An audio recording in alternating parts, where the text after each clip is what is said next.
आपण मैंने तो तड़का बहुत प्रकार खाई आज मो भाया मो स्टाइल रे तड़का बनैकी देखंतु माने ढाबा ठू भी बहुत टेस्टी लगे। आप घरे बन पारे कम तेल मसला आपड़ जब सब ढाबार कि खाऊँ होस्टेल कि खाऊँ ना से जमा भी खाइबे पूरा भूली जाए।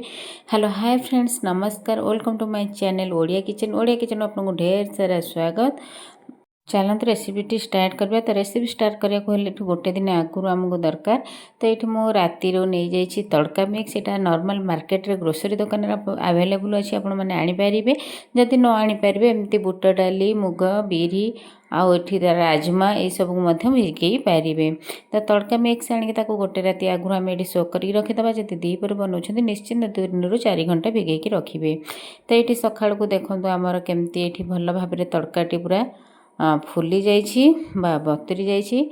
आपण मैंने भावुवे मो गैस उपर थी कहीं करना मोर किचन बहुत छोट अच्छी जेहेतु आपण मानकर भल पाइबा मो अच्छी। तो से मुझे चेष्टा करें जमती सेमती करके रेसिपी पहुँचापी आम ओडिया घर। तो किचन छोट अच्छी से मुझे गैस उपर रखी देखा तो सहीटा स्किप करूँ। तो तड़काटा को भल भाव 2 ରୁ 3 पानी रे धुआधुई करके नहीं आसवा। आम देदेबा प्रेसर सीटी मारदे आम बहुत जल्दी सीझीज। ये नॉर्मल आम प्रेसर किसी भी दबानी खाली आम जो तड़का करते भल भाव धोईकी आम प्रेसर रे देदेबा। से नॉर्मल टिके हलदी गुंड देदेबा कहीं कलर पे टिके हलदी गुंड देदेबा। आम ये लुण टिके देदेबा कहीं लुण देले आमर जल्दी सीझीज। ताकू आम नॉर्मल ये गोटे सीटी देदेबा। जदि आपंकर भल प्रेसर थी गोटे सीटी ना 2टा सीटी देवे। आउ गोटे ये आम तेजपत्र देदेबा तार फ्लेवरटा बहुत भल आसो।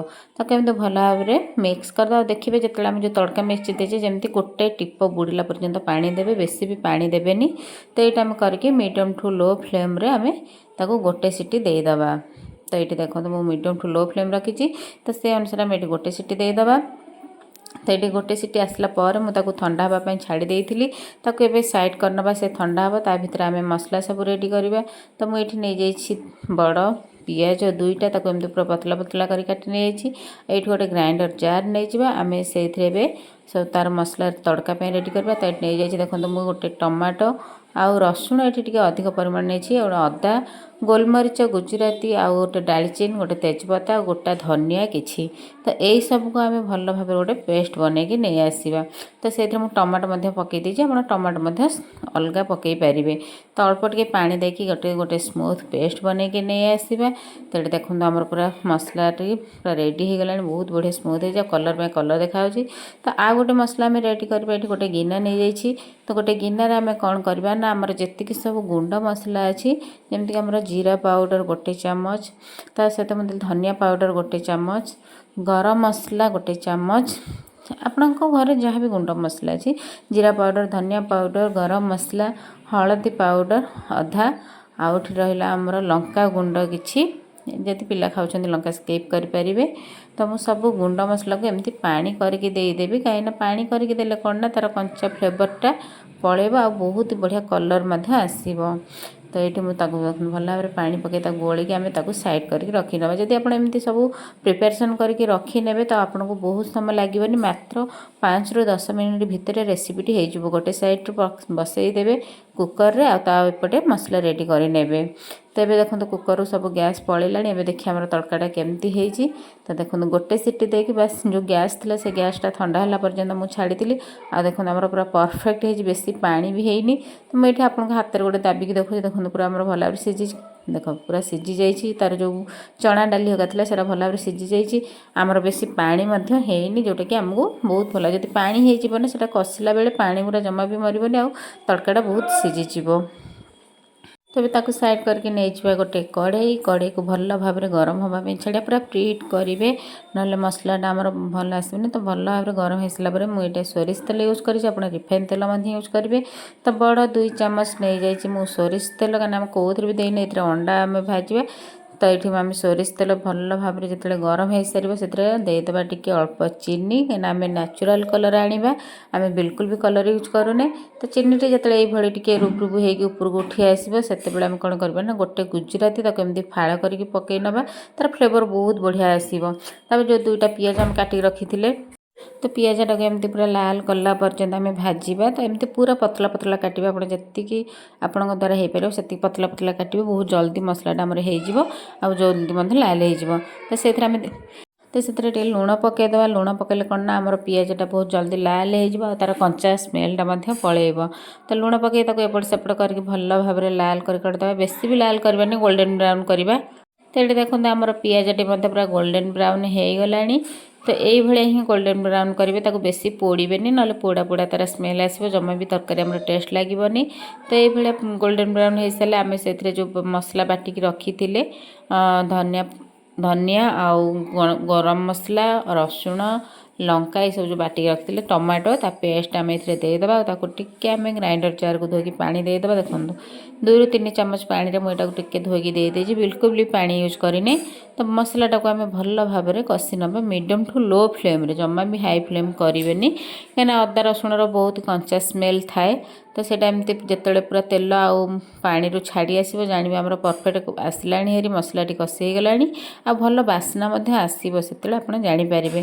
ତ ସେତେବେଳେ ଆମେ ଆଉ ସେଇଥିରେ ଟିକେ ପାଣି ଦେଇକି ତାକୁ ଆଉ ଟିକେ ଭଲ ଭାବରେ କଷିବେ, କାହିଁକିନା ମସଲାଟା ଯେତେ ଆମର କଷିବା ତରକାରୀ ସେତେ ଟେଷ୍ଟ ଆସିବ, ନହେଲେ ଖାଲି କଞ୍ଚା ସ୍ମେଲ୍ ଆସିବ, ବିଲକୁଲ ବି ଭଲ ଲାଗିବନି। ତ ଏଇଠି ତାକୁ ଆମେ ଏମିତି କଭର କରି କରି ଟିକେ ସମୟ କଷିଦେବା, 5 ରୁ 6 ମିନିଟ୍ ପର୍ଯ୍ୟନ୍ତ ଏମିତି କଭର କରି କରି ତାକୁ କଷି ନେବା। ମଝିରେ ମଝିରେ ଦେଖୁଥିବେ, ନହେଲେ ମସଲା ତଳପଟେ ଲାଗିଯିବ। ତ এইଭଳିଆ ଦେଖନ୍ତୁ କଭର କରି ଦେଖିଲା ବେଳକୁ ଦେଖନ୍ତୁ କେତେ ବଢ଼ିଆ କଲର୍, ପୁରା ନ୍ୟାଚୁରାଲ୍ କଲର୍ ଆମର ଏଇଟା, ଜନ୍ମ ବି କଲର୍ ୟୁଜ୍ କରିନେ। ତ এইଭଳିଆ କରିବେ, ବହୁତ ବଢ଼ିଆ ଲାଗିବ। ଆପଣ ଢାବା ହୋଟେଲରୁ ମାନେ ତଡ଼କା ଆଣି ଖାଇବା ଭୁଲିଯିବେ, ଆଉ ବହୁତ କମ୍ ତେଲ ମସଲା, ଏଇଟା ଆମର ଘରେ ସ୍ୱାଦିଷ୍ଟ ଢାବା ଷ୍ଟାଇଲ୍ ଅଣ୍ଡା ତଡ଼କା ବନିଯିବ। ତ ଏଇଠି ମୁଁ ଏମିତି ତାକୁ କଭର କରି କରି 5 ରୁ 6 ମିନିଟ୍ ପର୍ଯ୍ୟନ୍ତ ଭଲ ଭାବରେ ଏମିତି କଷି ନେଲି ଆଉ ବହୁତ ବଢ଼ିଆ ବାସ୍ନା ଆସୁଛି। ଆପଣ ଘରେ ଟ୍ରାଏ କଲେ ହିଁ ଜାଣିପାରିବେ, ଆଉ ନିଶ୍ଚିନ୍ତ ଗୋଟେ ଥର ଘରେ ଟ୍ରାଏ କରନ୍ତୁ। ଯଦି ମୋ ରେସିପି ଆପଣଙ୍କୁ ଭଲ ଲାଗୁଛି ତାହେଲେ ନିଶ୍ଚିନ୍ତ ଗୋଟେ ଲାଇକ୍ କରିଦେବେ, ଚ୍ୟାନେଲ୍ ନୂଆ ଥିଲେ ସବସ୍କ୍ରାଇବ୍ କରିବେ, ଫେସବୁକ୍ ପେଜ୍ରୁ ଦେଖୁଥିଲେ ଫଲୋ ନିଶ୍ଚିତ କରିନେବେ। ଆଉ ନେକ୍ସଟ କ'ଣ ମୁଁ ରେସିପି ଆଣିବି ସେଇଟା ମୋତେ କମେଣ୍ଟରେ ଜଣାଇବେ, ମୁଁ ଚେଷ୍ଟା କରିବି ଆପଣମାନଙ୍କର ପହଞ୍ଚିବା ପାଇଁ। ଆମେ ଓଡ଼ିଆ, ଆମ ଖାଇବା ବଢ଼ିଆ। ତ ଓଡ଼ିଆ ଖାଦ୍ୟ ମୁଁ ସବୁବେଳେ ଚେଷ୍ଟା କରୁଛି ଆମ ଓଡ଼ିଆ ଘରର ଯାହା ଯାହା ଖାଇବା ଅଛି ଆପଣମାନଙ୍କ ପାଖରେ ପହଞ୍ଚାଇବା ପାଇଁ। ଏମିତି ମୋତେ ଭଲ ପାଇବା ଦେଇଥାନ୍ତୁ ଆଉ ମୋ ଚ୍ୟାନେଲକୁ ସବସ୍କ୍ରାଇବ୍ କରିକି ସେୟାର କରିବାକୁ ଜମା ବି ଭୁଲିବେନି। ଦେଖନ୍ତୁ ଏଠି ତେଲ ଆଉ ମସଲା ଆମର ଭଲ ଭାବରେ ଛାଡ଼ିଗଲାଣି। ତ এইଭଳିଆ ଜାଣିଲେ ଆମର ପରଫେକ୍ଟ ହେଇଯାଇଛି। ଆମେ ଯେଉଁ ଗୁଣ୍ଡ ମସଲା ପାଣି କରିକି ରଖିଥିଲେ ତାକୁ ମଧ୍ୟ ଦେଇକି କିଛି ସମୟ କଷି ନେବା। ତ এইଟା ଆମେ ଗୁଣ୍ଡ ମସଲାଟା ପାଣି କରିକି ଦେଲେ କ'ଣ ନା, ଯଦି କମ୍ ତେଲ ମସଲା ଆପଣ ୟୁଜ୍ କରୁଛନ୍ତି ବି, ଯଦି ଏମିତି ପାଣି କରିକି ଦେଇଦେବେ, ସେଇଟା ଟିକେ ଗ୍ରେଭିଟା ବହୁତ ବହଳିଆ ହେଇଯିବ, ଆପଣ ଜାଣି ବି ପାରିବେନି ଏଥିରେ କମ୍ ମସଲା ୟୁଜ୍ ହେଇଛି। ଆପଣ ଯେ ବି ରେସିପି କରନ୍ତୁ, ଆପଣ ନିଶ୍ଚିନ୍ତ ଏମିତି ଗୁଣ୍ଡ ମସଲା ପାଣି କରିକି ଦେବେ, କମ୍ ମସଲାରେ ମଧ୍ୟ ଏଇଟା ଗ୍ରେଭିଟା ବହଳିଆ ଦେଖାଯିବ, ବହୁତ ଟେଷ୍ଟି ଲାଗିବ। ତ ଏଇଟାକୁ ଟିକେ କଭର କରିକି ଆମେ ଆଉ ଟିକେ ସମୟ କଷି ନେବା, କାହିଁକିନା ମସଲାର ବାସ୍ନାଟା ମଧ୍ୟ ରହିବ। ତ କଭର କଲେ ତା'ର ସବୁ ବାସ୍ନାଟା ସେଇଠି ଥାଏ, ତ ତରକାରୀର ସ୍ୱାଦ ଆହୁରି 2 ଗୁଣ ବଢ଼ିଯାଇଥାଏ। ତ ଏଇଠି ଦେଖନ୍ତୁ ମସଲାଟା ଆମର ପୁରା ପରଫେକ୍ଟ କଷି ହେଇ ଆସିଲାଣି, ତେଲ ଆଉ ପାଣିକି ସେ ଭଲ ଭାବରେ ଛାଡ଼ିଦେଲାଣି। ତାକୁ ଏମିତି କଭର କାଢ଼ିକି ଟିକେ ଏମିତି 1 ମିନିଟ୍ କି 2 ମିନିଟ୍ ଆମେ ଏମିତି କଷି ନେବା ଭଲ ଭାବରେ।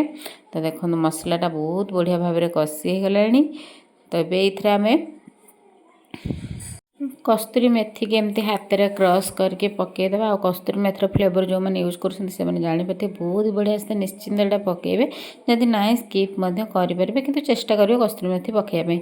ତାକୁ ପକାଇକି ଆମେ ଆଉ ଟିକେ ଭଲ ଭାବରେ ତାକୁ କଷି ନେବା। ତ ଏଠି ଦେଖନ୍ତୁ ଭଲ ଭାବରେ ଆମର ମସଲାଟି ପୁରା ହେଇଗଲାଣି। ଏବେ ଆମେ ଏଥିରେ କ'ଣ କରିବା ନା, ଯେଉଁ ଅଣ୍ଡା ମୁଁ ଏଇଠୁ ନେଇଛି 3 ରୁ 4ଟି ଅଣ୍ଡା, ତ ତାକୁ এইଭଳିଆ ଆମେ ଡାଇରେକ୍ଟ ସେଇ ମସଲାରେ ପକାଇଦେବା। ଆପଣ ଚାହିଁଲେ ଭୁଜିଆ କରିକି ମଧ୍ୟ ନେଇପାରିବେ, କିନ୍ତୁ এইଭଳିଆ ପକାଇଲେ, ଯଦି ଆପଣ କମ୍ କ୍ୱାଣ୍ଟିଟିର ଅଣ୍ଡା ଚାହୁଁଛନ୍ତି ତାହେଲେ ଭୁଜିଆ ବନେଇକି ନେବେ, ଯଦି ଅଧିକ କ୍ୱାଣ୍ଟିଟିର ଅଣ୍ଡା ମାନେ ତା'ର ଫ୍ଲେଭର ଚାହୁଁଛନ୍ତି ତାହେଲେ ଏଇ ଟାଇପ୍ର ହିଁ କରିବେ।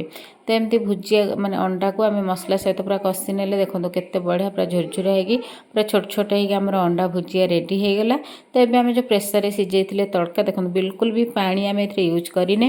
ଯେଉଁ ତଡ଼କାଟା ଆମେ ସିଝେଇକି ରଖିଥିଲେ ତାକୁ ମଧ୍ୟ ସେଥିରେ ପକାଇକି ଭଲ ଭାବରେ ଟିକେ ଆମେ ମିଶାଇ ନେବା।